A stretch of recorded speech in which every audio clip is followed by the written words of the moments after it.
Assalamualaikum warahmatullahi wabarakatuh. Perkenalkan, nama saya Istifani Aisyah dari kelas 1110, absen 18. Di sini saya akan menjelaskan materi keanekaragaman hayati, persebaran flora dan fauna di dunia, pelajaran geografi di bawah bimbingan Bapak Denny Haryanto MPD. Faktor yang mempengaruhi persebaran flora dan fauna. Yang pertama ada iklim. Setiap spesies hewan ataupun tumbuhan habitatnya berbeda, sehingga iklim di satu pihak mendukung kehidupan flora dan fauna tertentu. Yang pertama ada yang namanya temperatur. Suhu udara di suatu daerah sangatlah mempengaruhi keberadaan flora dan fauna di tempat tersebut. Udara di permukaan bumi ini tidaklah sama. Yang kedua, yaitu kelembapan udara. Ada istilah yang namanya xerophyta, adalah tumbuhan yang tahan terhadap lingkungan yang kering, contohnya kaktus. Yang kedua, ada istilah yang dinamakan mesophyta, adalah tumbuhan yang cocok pada lingkungan lembab, contohnya anggrek.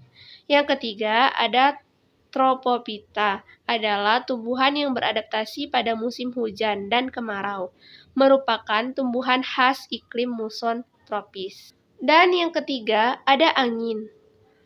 Banyak tumbuhan yang proses penyerbukannya dibantu oleh angin, dan prosesnya juga dibantu, penyebarannya juga dibantu oleh angin. Dan angin juga membantu menyebabkan proses tanaman menyebar ke wilayah baru. Kemudian ada yang keempat, ada yang dinamakan curah hujan. Tingkat curah hujan ini akan menentukan formasi vegetasi di muka bumi. Selain itu, curah hujan mempengaruhi hewan yang khas pada lingkungan vegetasi tertentu. Contoh, padang rumput dengan hewan khas biri-biri dan juga sapi. Kemudian yang bagian B, ada kondisi fisik bumi.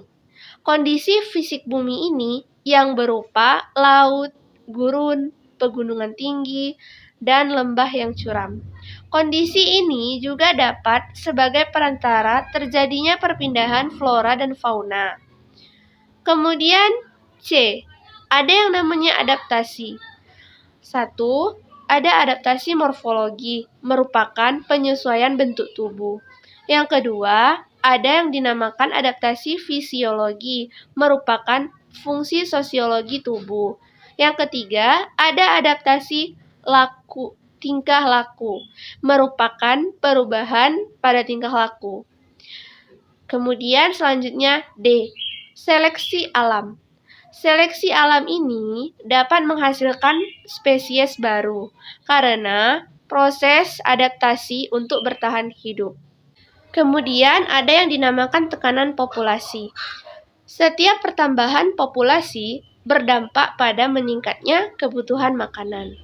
Organisme yang mampu bertahan dari tekanan populasi umumnya memiliki tingkatan yang lebih tinggi dalam sebuah ekosistem. Dalam persebaran flora dan fauna, tekanan populasi dilakukan oleh predator yang jumlahnya terus meningkat. Kemudian ada manusia. Campur tangan manusia dalam mengelola alam dapat mempengaruhi persebaran flora dan fauna. Aktivitas manusia dapat menyebabkan penambahan atau pengurangan organisme lain. Kemudian ada yang dinamakan keadaan tanah. Yang pertama, keasaman tanah. Kondisi pH akan mempengaruhi unsur hara oleh tanaman. Kemudian, yang kedua yaitu tekstur tanaman. Mempengaruhi kemampuan tanah untuk menunjang pertumbuhan tanaman. Kemudian yang selanjutnya ada yang dinamakan kandungan air. Air, tanah membantu tanaman menyerapkan mineral untuk kelangsungan hidupnya.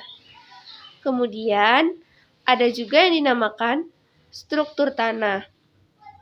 Komposisi material membentuk tanah. Struktur ini mempengaruhi jumlah dan panjang akar suatu tumbuhan.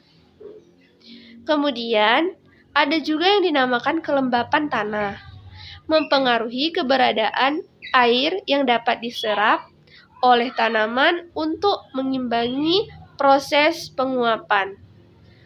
Kemudian yang terakhir ada peristiwa sejarah dan evolusi.